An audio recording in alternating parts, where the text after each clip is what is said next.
কেউ ইচ্ছা করলে এখানে এসে আবার খাল দখল প্রক্রিয়ার মধ্যে সম্পৃক্ত হয়ে যাবে, সংযুক্ত হয়ে যাবেন, এই সুযোগ নাই।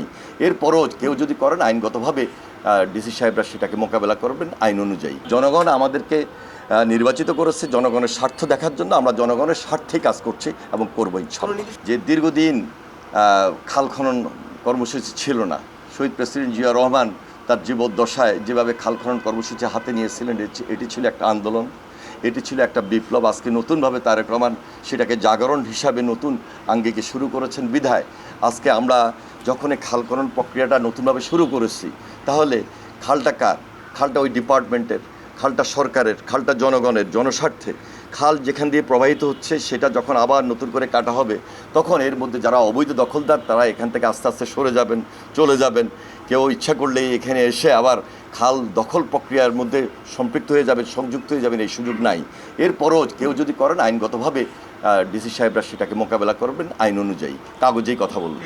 এটা খালের গতি, খালের এই ধারাবাহিকতা, এই প্রবাহ ঠিক রেখেই আমরা যখন কাজ করতে যাব, ওর মধ্যে যদি কোনো দোকান পড়ে সেই দোকান ভেঙে ফেলবে, এর মধ্যে যদি কোনো মার্কেট কেউ গড়ে তোলে, অথবা বর্জ্য আবর্জনা যেগুলো থাকে, অথবা মাছের চাষ করার জন্য কেউ যদি ঘেরাও দিয়ে সেখানে বদ্ধ করে খালের প্রবাহটাকে বন্ধ করে দেয়, সেটা অবশ্যই ডিসি সাহেবের ডিসি সাহেবের নেতৃত্বে যারা আমাদের ডিপার্টমেন্টাল যারা রয়েছেন তারা সেই অনুযায়ী কাজ করবেন এবং আইনগতভাবে সেগুলোকে সমাধান করে দেবেন। কি বুঝলেন ভাই?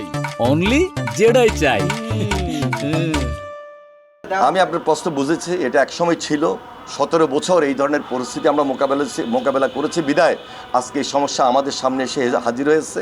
জনগণ আমাদেরকে নির্বাচিত করেছে জনগণের স্বার্থ দেখার জন্য, আমরা জনগণের স্বার্থেই কাজ করছি এবং করবো ইনশাআল্লাহ। সম্পূর্ণ নির্দেশনা দিয়েই আজকে আমরা এই মিটিংটাকে, এই সবার যে সম্মেলন, এই সম্মেলনটা যেন সুন্দরভাবে হয় এবং একটা সুন্দর সমন্বয়ের মাধ্যমে যেন ওরা ফিল্ড পর্যায়ে কাজ করতে পারেন, সেদিকে আমরা তাদের প্রতি আমরা পরামর্শ দিয়েছি। আমাদের সম্পূর্ণ নির্দেশনা দেওয়া হয়েছে। আমরা চেষ্টা করছি যে ম্যানুয়াল কিছু ওয়ার্ক করার জন্য, মেশিন ওয়ার্কের পাশাপাশি ম্যানুয়াল ওয়ার্ক চলবে, যেটা লেবার ওয়ার্ক। এখানে একটা কর্মসংস্থানের ব্যবস্থা রয়েছে। আর খালের পাড়ে যে মাটিগুলো উঠে আসবে, সমস্ত মাটি তো খালের পাড়ে রাখা যাবে না। আমাদের নিয়ম অনুযায়ী যেটা আমরা করব, যে প্রথম হলো কোনো প্রতিষ্ঠান যদি ওই মাটি নিতে চায়, ডিসি সাহেবের নেতৃত্বে একটা কমিটি আছে, ব্যবস্থাপনা কমিটি, আমরা সেই স্কুল বা শিক্ষা প্রতিষ্ঠানগুলোকে প্রায়োরিটি দিব। এরপরও যদি কোনো মাটি থেকে যায়, সেই মাটিগুলো আমরা নিলামে বিক্রি করে দেব। আমি নিজে গিয়েছি সুনামগঞ্জে, আমি নিজে গিয়েছি সিলেটে। সুতরাং এই ধরনের পরিস্থিতি মোকাবেলা আমরা করে এসেছি, আমরা দেখেছি। আমরা আইন অনুযায়ী এই মুহূর্ত থেকে আমাদের কি করা উচিত, জনস্বার্থে, জনগণের সুবিধা অনুযায়ী, জনগণের সরকার, জনবান্ধব সেই কাজগুলোই আমরা করার চেষ্টা করবো ইনশাআল্লাহ।